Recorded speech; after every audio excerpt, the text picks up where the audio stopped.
Hello friends, welcome back in once again our YouTube channel. जिस तरह हमने पिछली वीडियो में आर्टिकल 80 तक कंप्लीट 90 तक कंप्लीट कर दिए थे, उसी तरह आज आर्टिकल हम 100 तक कंप्लीट कर देंगे। तो चलिए बिना टाइम को वेस्ट किए वीडियो करते स्टार्ट। मैं लौकेंदर करण। थोड़ा सा रिवीजन मार लेते। हमने आर्टिकल कहाँ तक पढ़ लिए थे? 88 तक पढ़ लिए थे। 88 किसका वर्णन करता है? तो मंत्रियों और जो भी सांसद होते हैं उनकी संसद में क्या भूमिका होगी उनके बारे में बताया गया है कि जो भी मंत्री होते हैं वह संसद में कुछ भी बोल सकते हैं, उस पर न्यायालय में हम कार्यवाही नहीं कर सकते। और महान्यायवादी की क्या भूमिका होती है कि वे किसी भी सदन में भाग ले सकते हैं, अपने विचार दे सकते हैं, परंतु वोट नहीं दे सकते। अब बात करते हैं आर्टिकल 89। आर्टिकल 89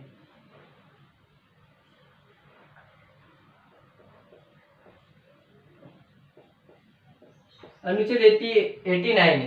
आर्टिकल 89 किसका वर्णन करता है? अब जो हमने संसद पढ़ी, संसद को जो हैंडल करते हैं मैन, उनके बारे में बताया गया, अर्थात सभापति और उपसभापति। यानी 89 में क्या बताया गया? राज्यसभा के सभापति, राज्यसभा के सभापति व उपसभापति, इनके बारे में वर्णन किया गया है। सबसे पहले 88 में संसद में मंत्रियों की भूमिका बता दी। अब वहां पर जो मैन होंगे अध्यक्ष, उनके बारे में बताया गया है। तो राज्यसभा में कौन बैठता है? राज्यसभा में सभापति और उपसभापति, राज्यसभा हो जाएगा ये। तो राज्यसभा को कौन हैंडल करता है अगर आपसे पूछ ले तो सभापति। ये सभापति ऐसा है जो राज्यसभा का सदस्य नहीं होता है। तो कौन होता है? जैसा कि आपको पता है उपराष्ट्रपति सभापति बनता है। ये कौन होता है सभापति? उपराष्ट्रपति। जो भारत के उपराष्ट्रपति होते हैं उनका क्या कार्य है? जब राष्ट्रपति का पद खाली हो जाए तब उपराष्ट्रपति उस पद को संभाले उतनी देर के लिए। लेकिन राष्ट्रपति का पद ऐसे तो नहीं डेली खाली होता है और इसका काम होता है, तो इसका कोई काम है नहीं। ये चुपचाप बैठे बैठे देखता रहता है कि राष्ट्रपति का पद खाली हो तो मैं जाऊं, तो इसका कोई काम नहीं है। तो इसको एक काम दे दिया भाई, ये राज्यसभा की सभापति बन जाए और अपनी साथ राज्यसभा की कार्यवाही का संचालन करे। ये कौन होता है कि अगर सभापति का पद खाली हो जाए तो उपसभापति आए। इनके लिए यही हो गया। अब बात करते हैं इनके शक्तियां क्या होती है, इनका क्या कार्य क्या होता है? कार्य तो ये क्या करते हैं? ये जो भी राज्यसभा की कार्यवाही का सबसे पहले संचालन करते हैं। तो क्या करते हैं ये? संचालन राज्यसभा की कार्यवाही का, कि किसी व्यक्ति, किसी सांसद, किसी राज्यसभा का जो सांसद होगा एमपी, उसे किस विधेयक पर बोलने के लिए अनुमति दी जाएगी, वह कितने मिनट तक बोलेगा। तो पूरी राज्यसभा की कार्यवाही का संचालन करेगा कौन? सभापति। अब इनके शपथ के बारे में देखते हैं। शपथ, इनको शपथ तो कौन दिलाएगा? ये उपराष्ट्रपति है। तो उपराष्ट्रपति पहले ही उपराष्ट्रपति की शपथ ले लेते हैं और फिर अलग से ये सभापति के रूप में अलग से शपथ लेते हैं। ये भी वही सेम शपथ लेते हैं, अलग से शपथ लेंगे। एक तो होता है सांसद, जो नॉर्मली क्या है, ये राज्यसभा का सदस्य के रूप में सदस्य होता है, उसकी शपथ लेते हैं। प्लस जब सदस्य से ये सभापति बनता है तो उसकी शपथ अलग से लेते हैं। कौन दिलाता है? तो राष्ट्रपति या राष्ट्रपति द्वारा नियुक्त। राष्ट्रपति इनको क्या दिलाता है? शपथ दिलाता है। अब बात करते हैं ये अपना त्याग पत्र किसे देते हैं? तो त्याग पत्र की, तो ये जो सभापति होगा यानी उपराष्ट्रपति, ये अपना त्याग पत्र देगा राष्ट्रपति को। तो सभापति अपना त्याग पत्र देगा राष्ट्रपति को, और उपसभापति त्याग पत्र देगा, उपसभापति अपना त्याग पत्र देगा किसको? सभापति को। तो ये होगा इनको त्याग पत्र। अब इनकी नियुक्ति कर दी कि इनकी नियुक्ति कैसे होती है? तो भाई जो उपराष्ट्रपति होता है वह सभापति बन जाता है और जो राज्यसभा के इतर सदस्य होते हैं अन्य, वो सब अपने में से एक वरिष्ठ सदस्य को उपसभापति बना देते हैं। तो ये तो होगा इनकी नियुक्ति। इनको हटाना हो तो कैसे हटाएंगे? तो सभापति को हटाने के लिए उपराष्ट्रपति को हटाना, यानी सभापति को हटाना हो। अब हटाने की प्रक्रिया, हटाने की क्या प्रक्रिया होगी? इनको हटाने की प्रक्रिया, तो उपराष्ट्रपति को हटाने की प्रक्रिया का जो वर्णन होगा, जैसे आर्टिकल 67 में उपराष्ट्रपति को हटाने की प्रक्रिया का वर्णन है कि उसके लिए राष्ट्रपति जैसी एक महाभियोग जैसी प्रक्रिया का अपनाई जाएगी। इसके लिए महाभियोग पर शब्द यूज नहीं करेंगे, लेकिन उसके जैसी प्रक्रिया अपनाई जाएगी। अगर महाभियोग की प्रक्रिया आपने नहीं देखी है तो राष्ट्रपति की वीडियो आप जाकर देख सकते हैं, उसमें ये महाभियोग की प्रक्रिया जैसा वर्णन पूरा अच्छे से बताया गया है। तो 67 के अनुसार उपराष्ट्रपति को हटा देंगे और इसको बहुमत के आधार पर हटा देंगे। 2/3 बहुमत चाहिएगा राज्यसभा के अंदर उपसभापति को हटाने के लिए। जब सभापति अपनी कार्यवाही यानी सर्वेसर्वा होता है, पूछ ले अगर राज्यसभा सर्वेसर्वा यानी कौन मैन है तो सभापति। जब राज्यसभा का सभापति सर्वेसर्वा होता है उस समय उपसभापति एक नॉर्मली क्या होता है, सदस्य होता है। किसका, तो राज्यसभा का। अब बात करते हैं इसके आगे आर्टिकल 90, अनुच्छेद 90। अनुच्छेद 90 में बताया गया इनका पद रिक्त होना। क्या पद रिक्त, इनका पद रिक्त कैसे होगा, तो हमने इन सब का वर्णन इसी में कर दिया है। कोई त्याग पत्र दे दे तो पद रिक्त हो जाएगा, इनको हटाने की प्रक्रिया द्वारा पद रिक्त किया जा सकता है, या इन्होंने सदस्यता छोड़ दी हो राज्यसभा का, ये जो उपसभापति होगा ये सदस्य छोड़ दे, सभापति त्याग पत्र दे दे, या इनकी मृत्यु हो जाए, तो इन कारणों से इनका पद अगर रिक्त हो जाए, तो अगर सभापति का पद रिक्त हो जाए तो उपसभापति संभालेगा, उपसभापति का पद रिक्त हो जाए तो राज्यसभा के जो अन्य सदस्य होते हैं वो अपने में से किसी एक को कुछ समय के लिए सभापति बना देते हैं। तो ये हो गया इनका पद रिक्त करने के लिए। अब आर्टिकल 91 की बात करते हैं। आर्टिकल 91 ये क्या कहता है, उपसभापति की सभापति के रूप में शक्तियां यानी उपसभापति की, ये किसकी पावर का वर्णन करेगा, उपसभापति की, उपसभापति की शक्ति। कि जब सभापति अपने पद पर होगा राज्यसभा के तब तक ये उपसभापति एक नॉर्मल क्या होता है, सांसद होता है, राज्यसभा का सदस्य होता है। लेकिन जैसे ही उपसभापति का पद रिक्त हुआ तो सभापति का पद रिक्त हुआ तो उपसभापति क्या बन जाएगा, सभापति बन जाएगा। फिर इसको वेतन भत्ते जो भी सभापति कार्य करता था वह सब कार्य करेगा उपसभापति। इसका महत्व भी एक उपसभापति के सम्मान हो जाएगा। इसको कार्य ये भी अब फिर पूरे राज्यसभा का कंट्रोल अपने हाथ में रहेगा, किसके, उपसभापति के हाथों में। इसको वेतन भत्ते सब उपसभापति के जो दिए जाते थे वो दिए जाएंगे। तो ये हो गया आर्टिकल 91 के उपसभापति की शक्तियां। आर्टिकल 92 जब इनको हटाने का प्रस्ताव चल रहा हो तब पीठासीन न होना, पीठासीन न होना।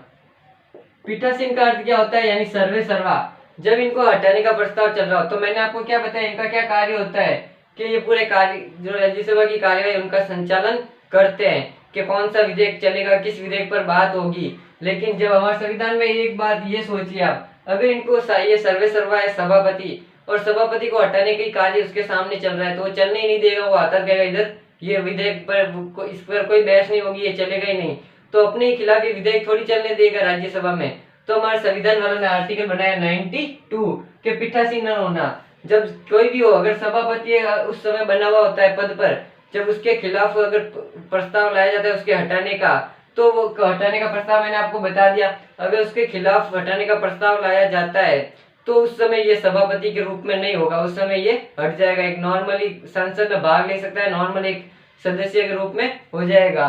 तो ये हो गया है क्या, इनको हटाने के दौरान। उपसभापति को भी यही, जब इसको हटाने का प्रस्ताव चल रहा होगा तब ये उस पीठासीन की अधिकारिकता यानी सभापति नहीं बन सकते। सिंपल भाषा में यही, जिसके खिलाफ हटाने का प्रस्ताव चल रहा होगा वह अध्यक्ष उस समय नहीं बन सकता। अब बात कर सकते हैं ये मत देते हैं या नहीं। ये 92 तक आर्टिकल हो गए। इसी बात में हम एक जानते हैं मत देते हैं या नहीं, इनको मत देने का अधिकार है या नहीं। तो सभापति को देखते हैं, सभापति मत दे सकता है, नहीं दे सकता। सभापति किसी भी विधेयक पर मत नहीं देता है। जब विधेयक दोनों में बराबर हो जाए कि 50 इसके और 50 इसके, अब निर्णायक मत देना हो तब सभापति एक अपना निर्णायक मत दे सकता है। कौन, सभापति निर्णायक मत दे सकता है। तो निर्णायक मत दे सकता है यानी एंड मौका हो कि भाई किसका भी एक दोनों पार्टियों में, दोनों ही राज्यसभा में दोनों ही एक विधेयक पर बराबर मत आ गए कि ना ही पास होना चाहिए ना ही ये फेल होना चाहिए, तब सभापति अपना एक मत दे सकता है, निर्णायक मत, किसी भी खिलाफ किसी भी तरफ से।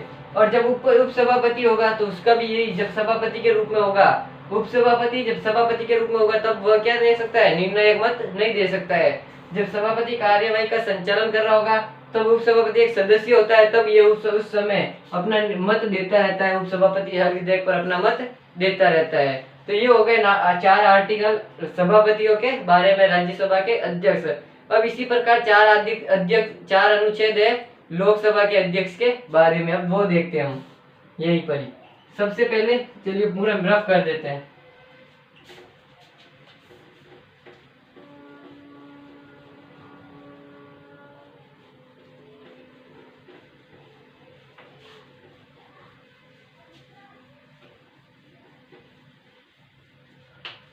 आर्टिकल 89 से हमने कर दिया, आर्टिकल 89 से 92 तक हमने पढ़ लिया। अब आगे बढ़ते हैं अनुच्छेद 93। इसके में क्या बताया गया, अब लोकसभा के अध्यक्ष और उपाध्यक्ष के बारे में बताया गया है। उसमें राज्यसभा के सभापति था, इसमें लोकसभा का अध्यक्ष और उपाध्यक्ष के बारे में बताया गया है। अब ये तो कहीं 70 के सदस्य होते नहीं है सभापति की तरह, ये तो एक उसी में लोकसभा के सदस्यों में से एक सदस्य होता है। तो लोकसभा का अध्यक्ष वही कार्य क्या होता है, इसकी सबसे पहले नियुक्ति करते हैं। नियुक्ति,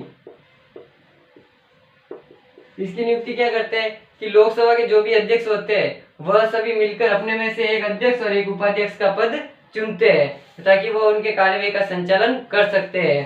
फिर बात करके इनकी शपथ के बारे में। शपथ, क्या यह अध्यक्ष और उपाध्यक्ष की अलग से कोई शपथ लेते हैं? तो जी बिल्कुल नहीं, ये अध्यक्ष और उपाध्यक्ष की कोई अलग से शपथ नहीं लेते। क्यों नहीं लेते? क्योंकि अध्यक्ष और उपाध्यक्ष होने से पहले ये क्या है, लोकसभा के सामान्य सदस्य है। लोकसभा के क्या थे, सामान्य सदस्य थे। फिर अब इनको सदस्य थे, जब लोकसभा के सदस्य शपथ लेते तब इन्होंने शपथ ली थी, अब ये अध्यक्ष बने। तो सदस्य पहले ही शपथ ले चुका है, अब और शपथ क्यों लेगा? तो अध्यक्ष और उपाध्यक्ष कोई शपथ नहीं लेते क्योंकि ये पहले ही शपथ ले चुके होते हैं एक सामान्य सदस्य के रूप में। तो ये होगी इनके शपथ के बारे में। अब इनके कार्य का क्या है, तो वही कार्य। शपथ दिलाता कौन है? जो सामान्य अध्यक्ष होते हैं उनको कौन दिलाएगा, राष्ट्रपति या राष्ट्रपति द्वारा नियुक्त प्रोटेम स्पीकर। अब इसका अध्यक्ष का क्या कार्य है?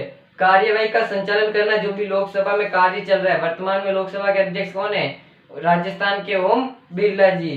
तो इनका कार्य होता है लोकसभा में जो भी कार्यवाही चल रही है, कोई भी विधेयक चल रहा है, किसी सांसद को कितने मिनट तक उस विधेयक पर बात करने के लिए दिए जाते हैं, तो इन सभी का निर्धारण संचालन करता है कौन? अध्यक्ष। अब बात करते हैं इसके आगे आर्टिकल 94। इनको भी हटाने के बारे में देख लेते हैं, इनको हटाने का कैसे जाता है। अब इनको हटाना हो तो सबसे पहले 50 लोकसभा के 50 सदस्य क्या करेंगे, ये अपने लोकसभा के 50 सदस्य जब सहमत होंगे, हम इनको हटाने के लिए क्या ला रहे हैं, प्रस्ताव ला रहे हैं। और फिर 50 सदस्य सहमत होने के बाद लोकसभा के 2/3 बहुमत मिल जाएगा और प्रस्ताव पारित हो जाएगा, तब ये अध्यक्ष और उपाध्यक्ष को हटा सकते हैं। तो ये हो गई इनके हटाने की प्रक्रिया। अब आर्टिकल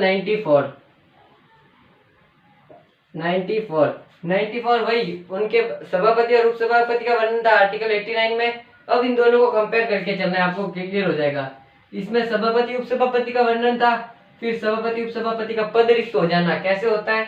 तो अब इधर भी वही है कि वो इनका पद रिक्त कैसे होगा, यानी अध्यक्ष और इनका पद रिक्त होना, पद रिक्त होना। कि इनका पद रिक्त कैसे होगा, लोकसभा के सदस्यता छोड़ दे, त्याग पत्र दे दे, मृत्यु हो जाए, किसी कारणवश ये क्या कहे सदस्यता छोड़ दे, तो कुछ भी हो सकता है। तो जब अध्यक्ष का पद रिक्त होगा तब उपाध्यक्ष संभालेगा, और उपाध्यक्ष का भी पद रिक्त हो गया तब ये 545 सदस्य में से अपने में से कोई एक वरिष्ठ सदस्य को अध्यक्ष के रूप में कुछ समय के लिए बना देते हैं। तो ये हो गया इनका पद रिक्त होना। अब आर्टिकल 895 उसमें क्या था, उपसभापति की 891 में उपसभापति की शक्तियां, तो इधर भी उपाध्यक्ष की शक्तियां, उपाध्यक्ष की शक्ति। उपाध्यक्ष की क्या क्या शक्तियां होती है? उपाध्यक्ष जब उपाध्यक्ष अध्यक्ष के रूप में पद संभालेगा तब इसको वेतन, भत्ते, ये कार्यवाही का संचालन ये सब करेगा कौन? उपाध्यक्ष। उपाध्यक्ष कर देगा।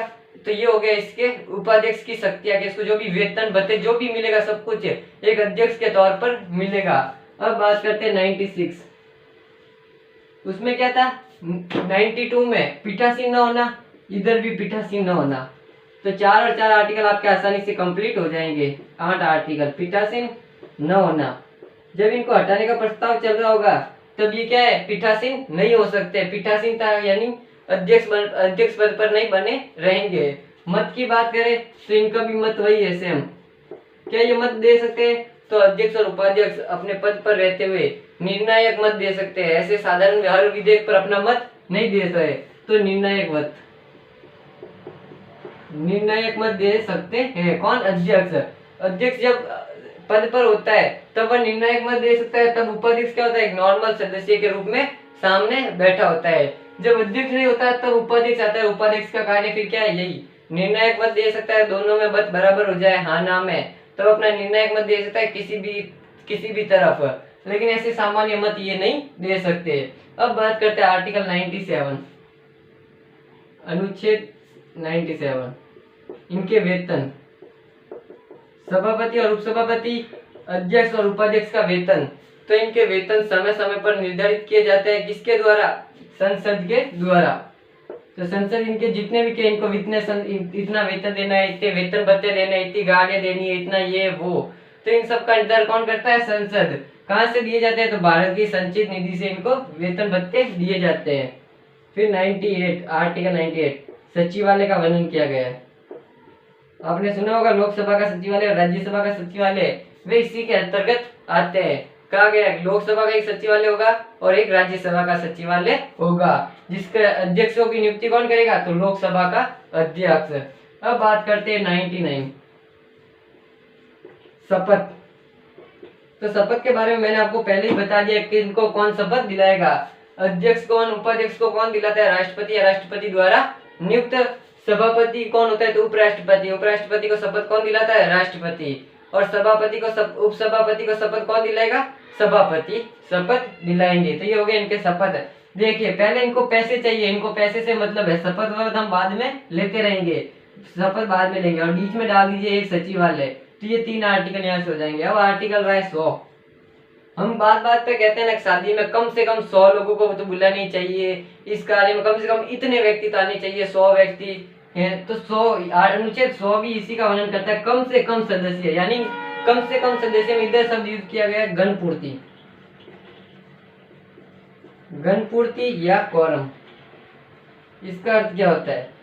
यानी संसद के सदस्य को संसद के जो सदन होते हैं उनको चलने के लिए कम से कम घनपूर्ति की आवश्यकता रहती है। घनपूर्ति यानी कितने में अब संसद की कार्यवाही, कितने कम से कम व्यक्ति होंगे तो संसद की कार्यवाही चल सकती है।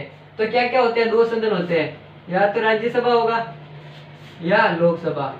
तो इनमें कहा गया है कि कम से कम 1/10 सदस्य तो संसद के अंदर रहनी चाहिए किसी भी सदन में, तब जाकर उसकी कार्यवाही चल सकती है।